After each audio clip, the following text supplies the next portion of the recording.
You know, it's him in the corner asking me how his hair is in between rounds. It's the me pleading with him not to jump the guillotine, and he replies back, "But I can get it." You know, it's the comebacks in the crazy wild fights. It's the knockouts. It's the um, knocking out Conor McGregor. It's winning the interim title against Max Holloway.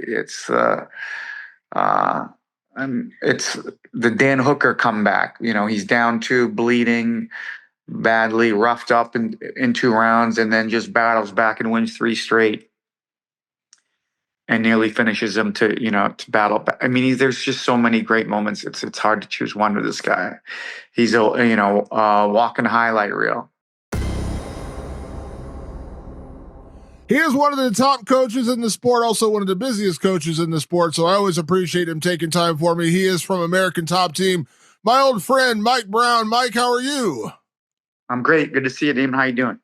I'm fantastic, man. Thank you for taking time for me. As always, you just mentioned before we started 5 weeks straight of travel. So, even when there's an off UFC week, you don't get to slow down. Yeah. I mean, it comes and goes. Like kind of half the time I'm on the road, half the time I'm at the gym. Sometimes I'm home for a month, sometimes I'm on the road for a month. It depends where we're at. Yeah. So obviously always big fights, but lots of big fights coming up in these next couple of months. But I want to start with July real quick because I think one of the biggest fights coming up, just because of the maybe not only magnitude but also sentimental value, is Dustin Poirier having his final fight in New Orleans. You've been working with Dustin Poirier for a long time. I know you talk to Dustin, you work with him on a daily basis. What was your reaction when he told you? Man, I think it's been a long time coming. We knew this was going to be the last one, but the official word, like he gets to do it in New Orleans, he gets to do it in his home state. Max Holloway, fun fight. I mean, it does seem like the perfect goodbye. Yeah, storybook ending, man. What a hell of a career this guy's had, and no place better to do it than his hometown or his home state, Louisiana. Against a reputable monster, world champion, Max Holloway. They've done it a couple times, but this one's for the BMF belt, which is kind of cool. It'll be big show, big production, and as always, fight of the year guaranteed. Is it like, obviously you worked with fighters that have retired before? That's just part of the sport. I mean, of course, you had your own incredible career and you retired, moved on to coaching. Does it get emotional, or is it almost like a good send off? Like, cause sometimes we don't know when guys are going to retire. Obviously they have a fight afterwards. They make the decision in the cage, take off the gloves and call it. But in these situations where he's telling you like ahead of time, this is going to be the last roll. Is it emotional, or do you just kind of like focus on the fight camp and then maybe let it soak in afterwards that this is the last fight camp you'll be doing with Dustin Poirier? No, I don't think emotions come in until the fight, and the fight comes and when the fight is ending, that I think that's when that stuff comes. I think right now it's business as usual, and then fight night and after the fight is usually when the emotions come. Now I'm going to put you on the spot here, and but I have to ask you this question because we've actually been asking a lot of fighters this question, but you, of course, are one of the main ones I had to ask this question to, which is, do you have a favorite Dustin Poirier memory? And maybe it's just something that happened in the gym, maybe it's something that happened on the road. Doesn't necessarily need to be a fight, but do you have like just a moment, like when you think about your relationship with Dustin over all these years, is there a moment or a couple moments that just stick out to you, like this is what defines like who Dustin is to me, or what he is as a fighter? Because I think everyone who is a fan of the sport, even if you don't know Dustin, you probably have a favorite Dustin memory. I mean, I got a million of them, but uh, when I guess it's hard to say. It's hard to pick one. There's a lot of those funny moments. It's him in the corner asking me how his hair is in between rounds. It's the me pleading with him not to jump the guillotine, and he replies back, "But I can get it." It's the the comebacks in the crazy wild fights. It's the knockouts. It's the um, knocking out Conor McGregor. It's winning the interim title against Max Holloway. Uh, it's the Dan Hooker comeback. He's down two, bleeding badly, roughed up in 2 rounds, and then just battles back and wins three straight, and nearly finishes him to battle back. I mean, there's just so many great moments. It's hard to choose one with this guy. He's a walking highlight reel. 100%. Be honest with me, because Dustin is so well known for having his like crazy knockouts, his crazy wars. But would it be the greatest ending to his career if he went out there and guillotine choked Max Holloway? Like, I know we all think it's gonna be this epic war, but would that be like the ultimate Dustin Poirier ending for him to guillotine choke Max Holloway? Everyone would be pretty happy with that. I think that would be pretty cool. Yeah, you never know. You never know. I mean, people didn't think he was going to rear naked um, Chandler, right? Who ain't got jujitsu, right? No, I he's love got it. jujitsu. He's got jujitsu. People sleep on it. Yeah.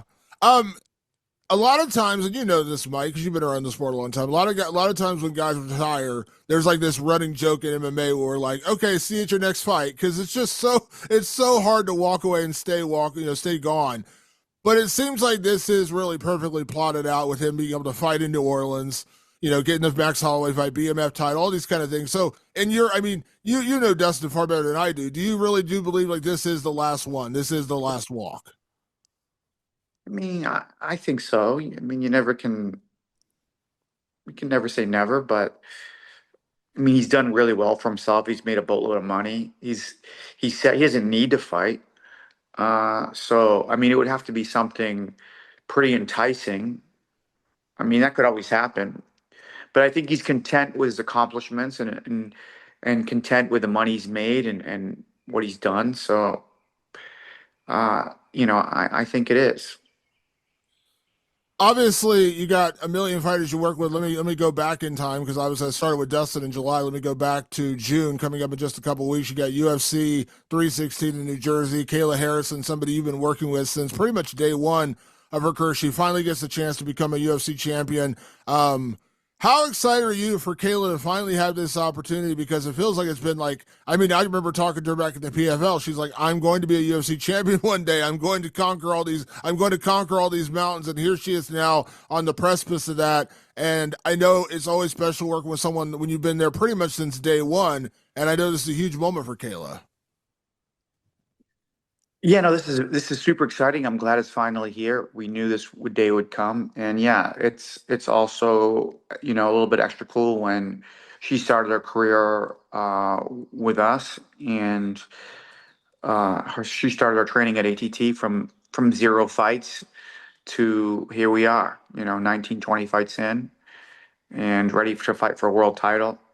Obviously, she had a decorated judo background, but as far as MMA goes, she's been with us, and uh, she's the best in the world. And it's time to show everybody. And I think it's not easy for her. She's got to put a lot of work in. She's working. I mean, she'll do whatever it takes. She is as committed as any athlete comes. And I mean, I think one of the biggest hurdles for her is the weight. And it's not that. I mean, she would rather fight at a larger weight, and I think she'd be even better at a bigger weight, but they don't have it, unfortunately. But she's willing to do whatever it takes to be the best. So if they want her to cut to 135, she'll cut to 135. They want her to cut to 125, she'll cut to 125. She she'll do whatever it takes, to show the world that she's the best. And you know, I think optimal would maybe be like a 145 or something like this. But she can make any weight, and she can uh, show the world what she's capable of, and I think she's the best female fighter on the planet. I agree, and I think Kayla is exactly what this division needed. Um, we've talked about the weight cut, and I've talked to Kayla about the weight cut. I know she has a great team around her, nutritionists and stuff, and she doesn't hide the fact it's not easy. Um, Do you feel, because you've gone through it with her, and obviously you weight cut during your entire career, is there a like a finite line on how many times she could do it? And what I mean by that is, like, I don't know if it's 10, maybe it's 10 times, I don't know. But obviously, like, I don't think Kayla's going to be around for 10 years. I think that's safe to say. But like, do you feel like there is a finite time? Because it puts your body through a lot. And I know that, like, years ago she told me she would never fight at 135. Now, of course, she's done it a couple of times and done it dominantly. But that weight cut is rough, and I imagine there is a finite time for pretty much everybody. I mean, look at, like, now we couldn't even imagine Dustin being a featherweight. Like, we can't even fathom Dustin being a featherweight now. Yeah. I mean, the problem is they don't have a 45. Like, yeah, if they had a 45, yeah, she wouldn't be fighting 35, right? But because they don't have it, she has to. So she's kind of forced into it. And yeah, I mean, it's not easy, but she could do it. She could do it as many times as she wants to do it, or it's just discipline and changing your body. And, is it optimal? Maybe not, but she's willing to sacrifice and make those changes. And she's that good that she can make it happen and beat whoever they put in front of her. You've been around a lot of great athletes, and you understand the nature of building a fight, hyping a fight. Things get said, people say crazy things, trying to get hyped up, whatever. But I know Julianna has, brought up the steroid accusations again with Kayla, which I'm not trying to bag on Julianna, but I'm just like, Kayla's probably gone through more drug testing than any athlete in the entire UFC roster combined. When you think about what she did in the Olympics, like, that's the one person to me that I'd be like, how does that accusation? Because she's gone through so much drug testing with the Olympics, like, and obviously her entire judo career. That's the one thing I'm like, where is this coming? Like, why would you even throw that out there? It makes no sense to me. I mean, I get it because she doesn't look normal, but that's how the world is. There are people that aren't normal, that they do not look normal. There are freaks out there, and those freaks, they rise to the top of sports, right? There are people that have abnormal builds in every direction, right? There are people that are super strong, super fast, super quick, super endurance. And just because you're not like that doesn't mean somebody else cannot be. The biggest indicator for me is somebody who's clean, is somebody who is they're stable. Their body looks very the same over prolonged periods of time. And dude, she is always the same. She doesn't change. Of course, when you're cutting weight, it's going to change. But like somebody who's taking uh, illegal substances, you can see, and their body changes in a week. Like you'll see ups and downs in people like taking testosterone or something like this. But no, she is 100% clean athlete. Always has been. Always will be. Doesn't need it. She's a freak among freaks. Not a normal athlete by any means. A special athlete. I think it's one of those things, like, it's just it's hard to wrap your head around, like, one of those, like, once in a lifetime freak athletes, and that's who Kayla Harrison is. That's who she's always been. Yeah, I mean they're out there, man. People just think because they look at themselves and how they're built, how they were brought up. That's not the top of the food chain. There are people out there that are not normal. Just like in basketball, there are athletes that are 7'6", 7'7". There are athletes that are unbelievably muscular, or athletes who have unbelievable conditioning that seems unworldly. Uh, just because you can't do it doesn't mean somebody else can't. Yeah, 100%. Real quick before I move on to a different subject, I'm not going to ask you specifically about the future, because I think we all know, and Kayla said this publicly, if she beats Julianna Pena, the fight she wants is Amanda Nunes. Of course, Amanda has said she's coming back. I know it hits close to home because you coached Amanda for a long time, but I'm just kind of curious, and this is not me knocking, because I think you probably agree, Mike, that if we were rating the all-time greats, Amanda Nunes is the GOAT right now. Like, she is the absolute greatest woman of all time. But you feel like if Kayla can go out there and conquer Julianna, and then she gets that Amanda Nunes fight, because I know that's always been Kayla's goal. I want to be known as the greatest of all time. You're like, that is it is now within her grasp. Like, because if Amanda didn't come back, you could say there's that question. But Amanda's now coming back. So I mean, it's perfectly set up for Kayla to kind of live her dream right now, isn't it? I mean, one fight at a time. We will see. This is she's got Julianna Pena in front of her, and that's first things first.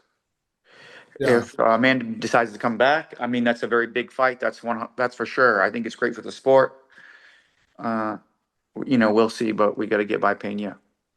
100%. One of the guys I always love to talk to you about because I know what a relationship you have with him, and I was so excited when I saw the news was Kyoji Horiguchi coming back to the UFC.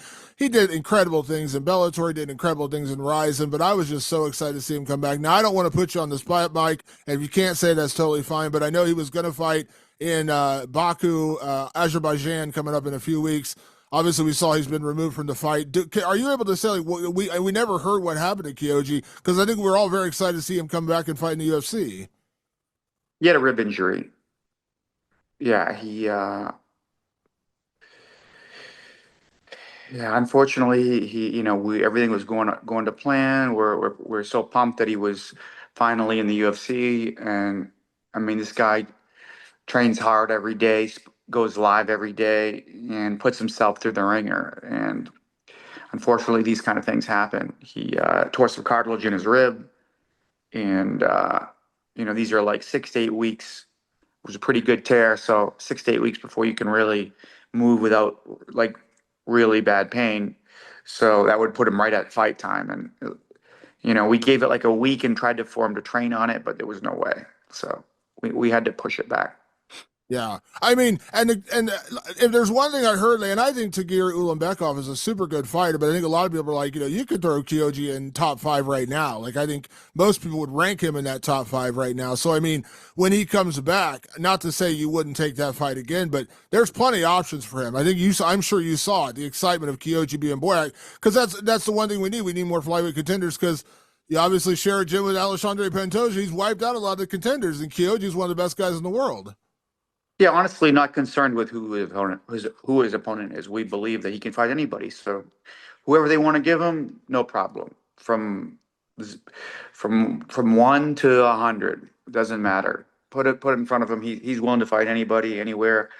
I mean, he'll go up to 35. I mean, this guy fought Tenshin Nasukawa in his first kickboxing fight ever, right? This guy's willing to fight anybody, and is a special guy, and yeah, he's willing to take on anybody. Have you seen? I think it's great because I did a story a couple of months ago with Adriano Moraes, who was down there, and he had talked about him training with Kyoji and Pantoja, like three of the greatest flyweights in the world training together. And I'm sure you've seen like Pantoja and Kyoji, like they have a great relationship, and they're like, hey, I want to be champion, you're a champion. Like they're still friends about it. Do you appreciate that those two have forged a relationship in the gym? Because now, like, I mean, there's no secret. Kyoji's going to be in the division. Obviously, he wants to be UFC champion, and Pantoja is the current champion. But I've seen them like talk, like it's almost like they're like super friendly about it. Like they understand this comes down to competition. I've never seen anything like it. No, those three together are just such good guys, and so I don't even know what the word is, but between Pantoja, Kyoji, and Adriano Moraes, like one FC champ, UFC champ, and then Bellator slash Rising champ, right? All the best guys in the world, and just very little ego and humble and just bad dudes, all of them, all three of them, and all very complimentary of one another, and none of them have a big ego, and it's refreshing, honestly. And I'm not a guy who likes to see teammates fight one another, but these are guys I think they could probably end up doing it, and there wouldn't be any animosity. They're all like super good dudes and all super humble. Yeah, and they make each other better. I know from talking to Adriano before, like he praised how much they help him get better. I'm sure Pantoja would say the same, and I'm sure Kyoji would say the same. And I know 6 to 8 weeks, hopefully, we'll see. I'm sure we'll see Kyoji probably back into the summer, whatever. But there's all kinds of possibilities for him. And I loved what he did in Ryzen, by the way. I think he had an incredible career in Ryzen and Bellator. But selfishly, I'm excited he's back in the UFC. Yeah, yeah, I'm pretty pumped too. I mean, Um, because the world, in Rise in Japan is watching and a few other places, but the world is watching the UFC. Everybody, and I think he deserves that. I think that he deserves for the world to see how good this guy is. 100%, 100%. One thing that you posted on Instagram a few weeks ago, of course, was after Bo Nickal had his fight with Reiner de Ritter. Obviously, listen, I always remember the Matt Hughes quote. I bring this up constantly. Matt Hughes said years ago, he said, if you're not losing, you're not fighting the right people. That's just part of the sport. You're going to deal with loss. And I loved your post about Bo because you're very honest. Listen, they had him on a fast track. He ran into a really tough guy and he dealt with the loss. Um, can I just ask, like, how, like, coming out of that situation, like, what is your thought process? I mean, I know Bo has managers and Bo works for the UFC to book fights, but is your idea here just like we just need to take it slow and easy? Because I think people forget, like, he's been doing MMA for what, 3 years, 2 years, 2.5 years? Yeah, yeah, a couple of years, and it's like the guys had when he had like, I mean, he's always fought guys with much more experience. Even the last one with Paul Craig, he had like 6 or 7 fights, and he's fighting Paul Craig, who had like 50 fights. This is crazy.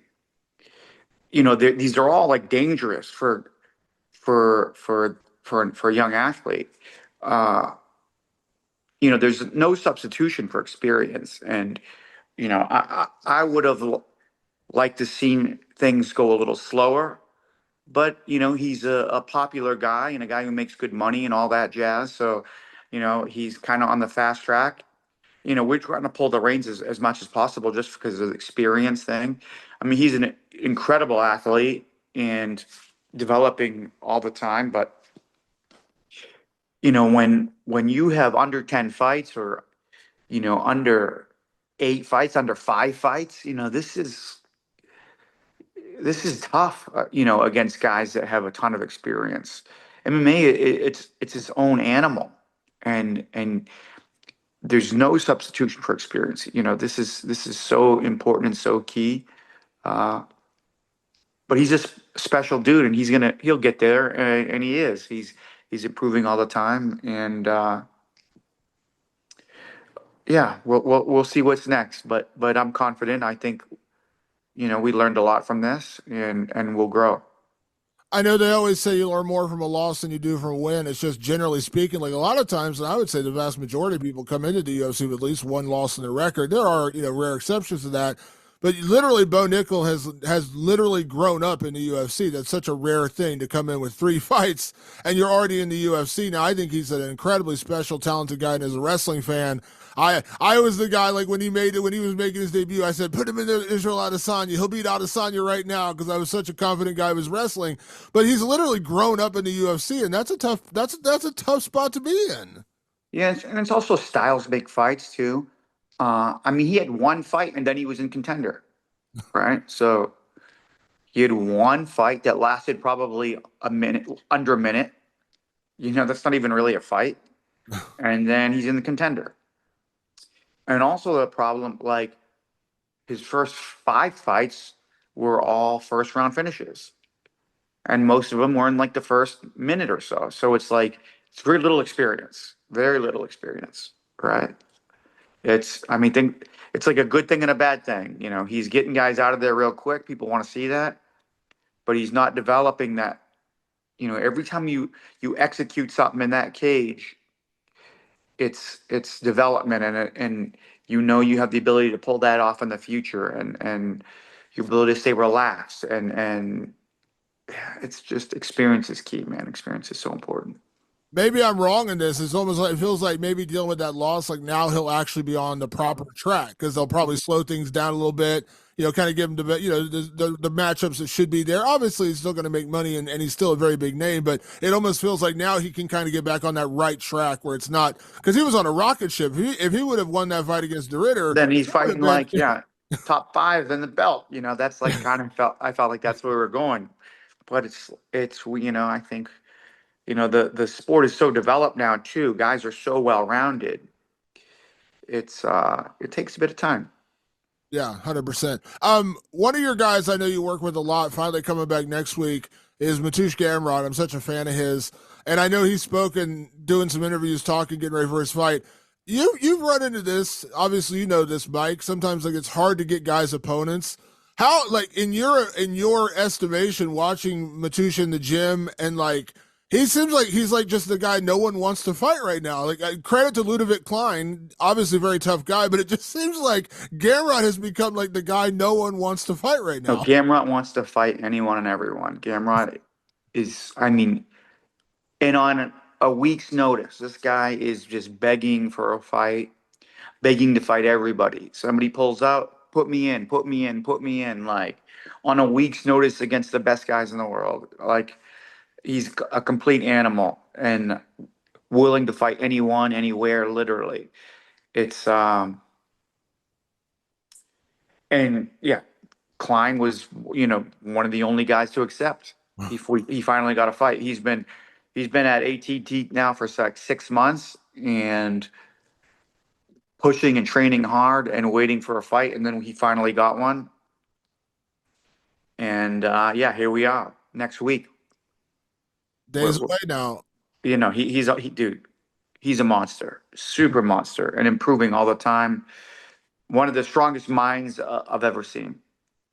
To that point, real quick before I get you out here, of course, we talk about guys coming back. Finally, in July, we get to see Johnny Eblen back in there. And I think Johnny is one of those guys that, much like when Kayla was in PFL or Kyoji and Ryzen, we look at Johnny and say, this guy, absolutely can be a UFC champion. Now, I'm certainly not trying to negate what he's doing in PFL and Bellator right now, but Johnny seems like one of those special guys as well. Like one of those guys who's he's destined for greatness. I mean, he's already a champion, so it's not like he's not accomplished that already.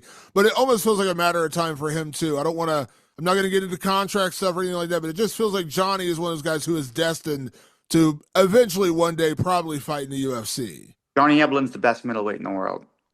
Today, right now, he's the best middleweight in the world. You put him against anybody, he wins. I believe that.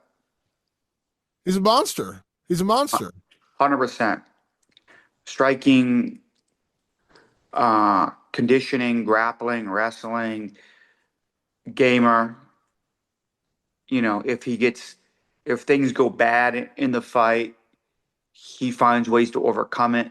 Bad cut, get rocked, whatever. Like he finds a way. One of those guys that no matter what happens in the fight, sometimes it goes away, sometimes it goes his way and it's easy. Sometimes it's rough. Sometimes, like just one of those guys that finds a way to get it done. I mean, the sport's crazy. Anything can happen, but I think this guy's the best middleweight in the world. Yeah, I'd love to see his matchups. Obviously, tons of respect for Costello Van Steenis, who I know he's fighting in July. But again, I hope to one day we do get to see him against the Dracuses and the Hamzats and those guys, because like it or not, that's just unfortunately how the sport goes. Sometimes you get judged by that, and the UFC is still the biggest show in town, no matter what. I hope one day we do get to see Johnny against those kind of guys. I know he goes to them in the gym. I hear about it all the time. Yeah. Sean Strickland rave about working with Johnny. Yeah, I mean, he has wins over Musasi. He has wins over Edwards 2 times. He's got some wins over some very, very, very good fighters. And who's the other guy? What's the guy's name? Another tough Russian. I forget. He's got a lot of good wins. It's not easy to be an undefeated world champion in today's game. And very few have done it, got to like legit world champion status and stayed undefeated. And he's one of the few.